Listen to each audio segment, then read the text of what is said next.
बिस्मिल्लाहिर्रहमानिर्रहीम, अस्सलाम वालेकुम। Welcome back to my channel SNF mentor. आज की इस वीडियो में हम डिस्कस करेंगे केमिस्ट्री के कुछ इंपॉर्टेंट एमसीक्यूज। एमसीक्यू नंबर 1 है, in which form all transition elements in periodic table are found. Options दिए गए हैं इसमें। ऑप्शन ए है गैस, ऑप्शन बी है लिक्विड, ऑप्शन सी है मेटल्स। इस एमसीक्यू में क्या पूछ रहे हैं कि पीरियोडिक टेबल में जो ट्रांजिशन एलिमेंट्स हैं वो किस फॉर्म में पाए जाते हैं। तो हम देख लेते हैं कि ये मेटल्स की फॉर्म में है, लेकिन पीरियोडिक टेबल में है किधर। तो इसके लिए हमें पीरियोडिक टेबल को देखना पड़ेगा। हम यहाँ पर देख सकते हैं कि जो स्काई ब्लू कलर में एलिमेंट्स है सारे, ये क्या है, ट्रांजिशन एलिमेंट्स, और ये सारे मेटल की फॉर्म में पाए जाते हैं। The example of polar molecules is dash, यानी कि इनमें से कौन सी एग्जाम्पल है जो कि मॉलिक्यूल है जो कि पोलर है। ऑप्शन ए है H2 यानी कि हाइड्रोजन गैस, ऑप्शन बी है Cl2 यानी कि क्लोरीन गैस, ऑप्शन सी है O2 यानी कि ऑक्सीजन, और ऑप्शन डी है वाटर। तो इसका करेक्ट आंसर होगा वाटर, क्योंकि वाटर ही जो है वो पोलर है। पोलर मॉलिक्यूल्स क्या होते हैं कि जिनमें एक एटम पे हो पॉजिटिव और दूसरे एटम पे हो नेगेटिव, यानी कि इलेक्ट्रॉन्स की शेयरिंग इस तरह से की जाए कि वो पोलैरिटी आ जाती है। लेकिन यहाँ पर हाइड्रोजन, क्लोरीन, ऑक्सीजन ये सारे जो है सेम एटम है, तो ये एक ही तरीके से अपने बॉन्ड्स को शेयर करेंगे, तो पॉजिटिव नेगेटिव जो चार्ज नहीं आएगा, इस वजह से ये सारे क्या है, नॉन पोलर हैं।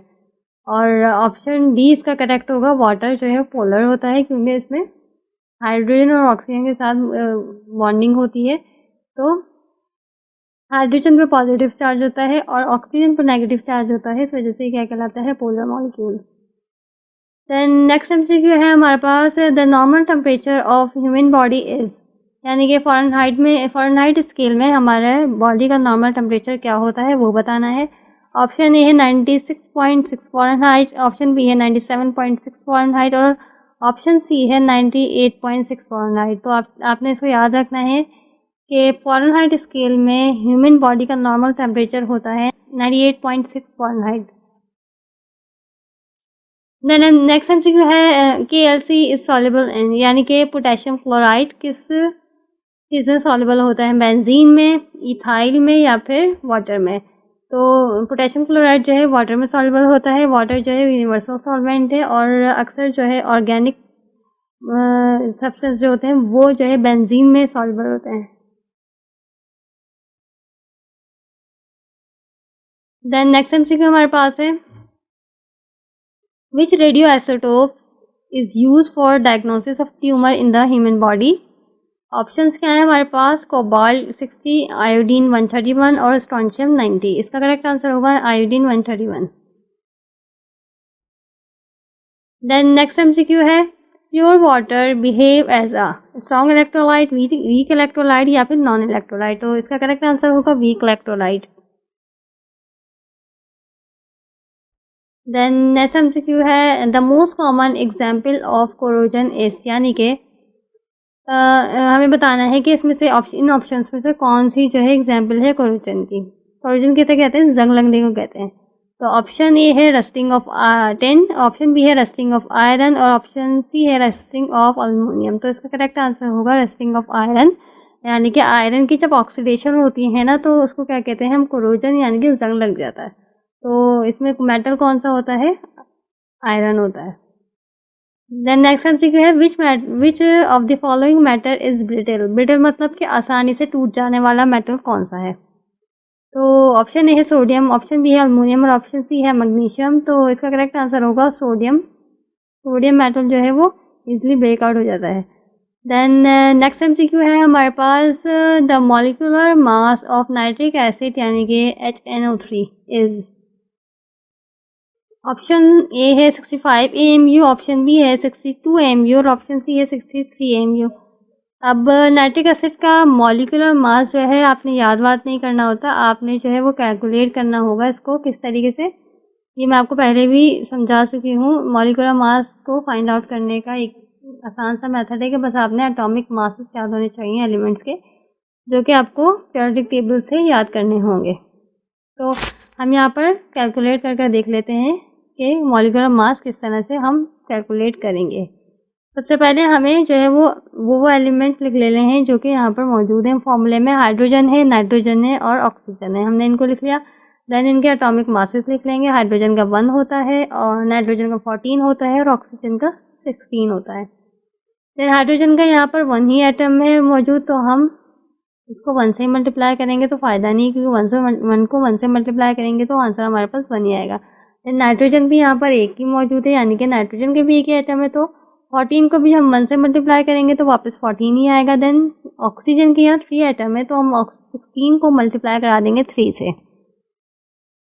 16 को 3 से मल्टीप्लाई कराएंगे तो हमारा आंसर क्या आएगा 48।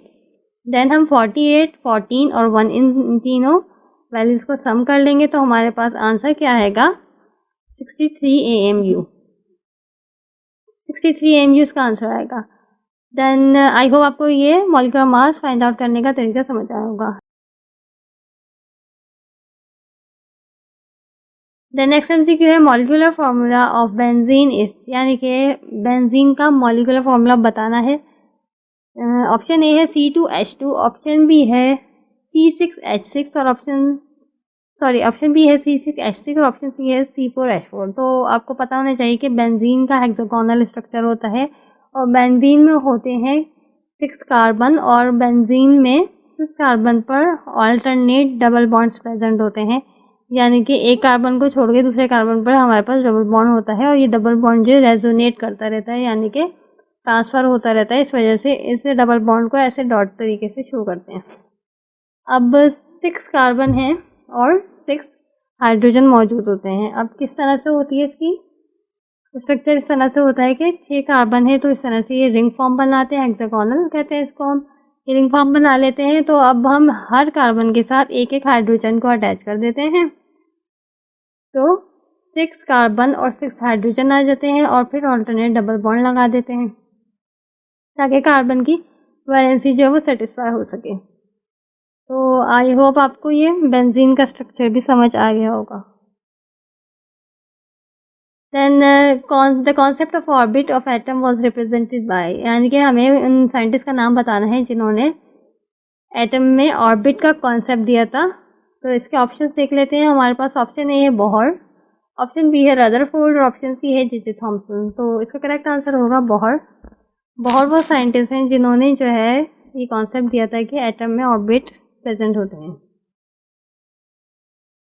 देन नेक्स्ट MCQ है modern periodic law was represented bye, option इसमें भी साइंटिस्ट का नाम बताना है। ऑप्शन ए है न्यूलैंड, ऑप्शन बी है मेंडलीव, ऑप्शन सी है मॉजले। तो इसका करेक्ट आंसर होगा ऑप्शन सी मॉजले।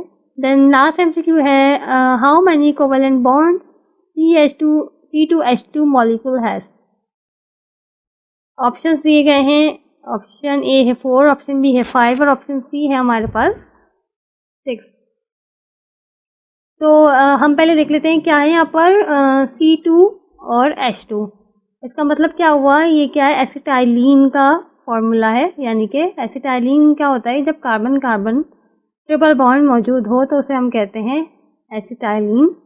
तो ये उसका फॉर्मूला उसके कोवेलेंट बॉन्ड्स को पूछ रहे हैं कि उसमें कितने कोवेलेंट बॉन्ड्स होते हैं। तो हम इसका स्ट्रक्चर देख लेते हैं। जब कार्बन कार्बन ट्रिपल बॉन्ड होगा तो कार्बन की वैलेंसी 4 होती है, तो हम इजीली फाइंड आउट कर सकते हैं कि जब कार्बन की वैलेंसी 4 है तो हमें कितने हाइड्रोजन अटैच करने होंगे। एक कार्बन के साथ एक ही हाइड्रोजन अटैच करेंगे तो हमारे पास ये स्ट्रक्चर आ जाएगा। तो हम यहाँ से कैलकुलेट कर सकते हैं कि यहाँ पर कितने कोवेलेंट बॉन्ड हैं। यहाँ पर हम कैलकुलेट कर सकते हैं। देखें 3 कोवेलेंट बॉन्ड तो कार्बन कार्बन के दरमियान मौजूद हैं। देन हाइड्रोजन जो एक कोवेलेंट बॉन्ड राइट साइड पर बना रहा है वो, और हाइड्रोजन एक कोवेलेंट बॉन्ड लेफ्ट साइड पर बना रहा है, तो टोटल कोवेलेंट बॉन्ड्स हो गए 5।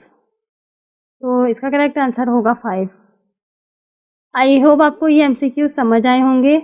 अगर इन MCQs में कोई भी प्रॉब्लम हो तो आप कमेंट में ज़रूर कीजिएगा। Thank you so much for watching.